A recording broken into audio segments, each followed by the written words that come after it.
అసలు చాలా మందికి అసలు న్యూమరాలజీ నమ్మాలి అంటేనే అసలు ఎలా వర్క్ అవుతుంది నిజంగానా అంటే చాలా మంది కేసెస్ చూస్తుంటాం కదా, నా లక్కీ నెంబర్ ఇది, నా మొబైల్ లక్కీ నెంబర్ ఇది, అసలు ఎలా వర్క్ అవుతుంది నిజమేనా, అసలు ఇందులో ఏంటి? Numerology it self is a numbers అన్నమాట. Total 1 to 9 numbers. ప్రపంచంలో ఎక్కడికి వెళ్ళినా 1 నుంచి 9 అంకెల్లోనే అందరము రొటేట్ అవుతా, అందరి జీవితాలు 1 నుంచి 9 నుంచి ఆధారపడి ఉంటాయి. సో న్యూమరాలజీ అనేది ఒకప్పుడు జస్ట్ డేట్ ఆఫ్ బర్త్ అంటే పుట్టిన తేదీ, నెల, సంవత్సరం చూసుకొని చెప్పేవాళ్ళం అన్నమాట. సో ఇప్పుడు ఈ మొబైల్ అన్నది పరికరం వచ్చినప్పుడు అది కూడా నంబర్స్ తోనే రన్ అవుతుంది. విచ్ ఎవర్ కంట్రీ కోడ్ మారుతుందేమో కానీ mobile number is definitely there and that too again 1 నుంచి 9 వరకు నంబర్స్ ఉంటాయి అందులో.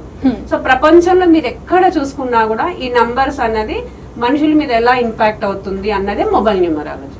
ఓకే, అంటే మొబైల్ నెంబర్, మన పర్సనల్ మొబైల్ నెంబర్ ఎలా ఇంపాక్ట్ అవుతుంది? అసలు నేను ఈ రోజే వింటున్నాను ఆనెస్ట్లీ, మొబైల్ నెంబర్ ద్వారా కూడా మన లైఫ్ లో ఇంత ఇంపాక్ట్ ఉంటుంది అంటే అసలు ఎలా ఉంటుంది అంటారు, ఏముంటుంది అంటారు? ఏం లేదమ్మా, ఇప్పుడు న్యూమరాలజీ అంటేనే నంబర్ల గారడి, ఓకేనా. సో డేట్ ఆఫ్ బర్త్ ద్వారా మనము అంతకుముందు చూసేవాళ్ళము. అప్పట్లో మొబైల్స్ లేవు. ఆధునిక కాలంలో, పురాతన కాలంలో ఇఫ్ యూ టేక్ ఫ్రమ్ 1990 కూడా we don't have any mobiles. 1997, 2000 అట్లా నుంచి మనకు మొబైల్స్ అన్నది చిన్న నోకియా మొబైల్ దగ్గర నుంచి పరికరం అనేది స్టార్ట్ అయింది. సో ఎవ్రీ యూనిక్ అంటే ఇప్పుడు డేట్ ఆఫ్ బర్త్ అనేది నీది ఒక్కటే ఉంటది ప్రపంచంలో, ఒక డిఓబి. నీ డిఓబి చాలా మందికి ఉండొచ్చు, ఆ టైంలో, ఆ క్షణంలో, ఆ సెకండ్ లో పుట్టిన వాళ్ళు మీరే ఉండొచ్చు. అట్ ద సేమ్ టైం మళ్ళీ నంబర్ తీసుకున్నారు అనుకోండి, మొబైల్ నంబర్ మీదే ఉంటది, ఇంకొక నంబర్ లోపలి that number is for you. And మీరు ఎంచి తీసుకున్నది కాదు, ఎంచి తీసుకున్నవి కూడా ఉంటాయి. బట్ అగైన్ వాళ్ళు సెలెక్ట్ చేసుకోవడం ఎట్లా ఉంటది అంటే అన్ని తెలిసినాక ఎంచి తీసుకోవడం జరుగుతుంది. ఫస్ట్ మీరు వెళ్తే ప్రీపెయిడ్ కార్డ్ అయినా, పోస్ట్ పెయిడ్ కార్డ్ అయినా, a random number is given to you, which is absolutely you are not aware. ఏ నంబర్స్ మీ లైఫ్ లోకి వస్తున్నాయి, దాని వల్ల మీ ప్రభావితం ఎలా ఉంటుందని మీకు తెలియదు. But still you are using it. మీరు ఎప్పుడు కూడా ఆలోచించి కూడా ఉండరు ఆ నంబర్ తీసుకున్నప్పటి నుంచి మీ లైఫ్ లో ఏమేమి జరుగుతున్నాయి, ఎటువంటి ప్రాబ్లమ్స్ అంటే ఎట్లా ఇంపాక్ట్ అవుతుంది అంటారు? అంటే ఒక్కొక్క నెంబర్, ఇప్పుడు నా నెంబర్ సపోజ్ లాస్ట్ 9 తో ఎండ్ అవుతుంది, అట్లా ఒక్కొక్కరికి ఒక్కొక్క నెంబర్ ఒక్కొక్క డిజిట్ తో ఎండ్ అవుతుంది. అంటే ఒక్కొక్క నెంబర్ కి ఒక్కొక్క ఇంపాక్ట్ ఉంటుందా?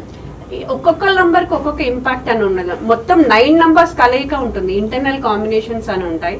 సో ఆ ఇంటర్నల్ కాంబినేషన్స్ కానీ టోటల్ మొబైల్ నంబర్ టోటల్ తో చేసినప్పుడు కూడా ఏ నంబర్ కి ఎండ్ అవుతుంది, టోటల్ ఏది వస్తుంది అన్ని కూడా మనం పరిగణనలోకి తీసుకుంటాము.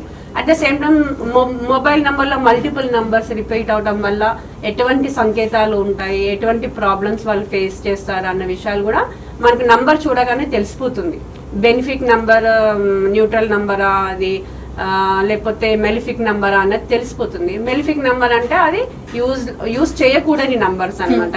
సో అట్లా ఇంటర్నల్ కాంబినేషన్స్ లో మీకు ఎన్ని బెనిఫిక్ ఉన్నాయి, ఎన్ని మెలిఫిక్ ఉన్నాయి, ఎన్ని న్యూట్రల్ ఉన్నాయి అని తెలుసుకోవడం ద్వారా ఏమవుతుందంటే మనకు ఈజీగా ప్రిడిక్ట్ చేయడానికి ఉంటుంది. ఈ నంబర్స్ వీళ్ళకి సెట్ అవ్వట్లేదు, అందుకే ఈ ప్రాబ్లమ్స్ ఫేస్ చేస్తున్నారు.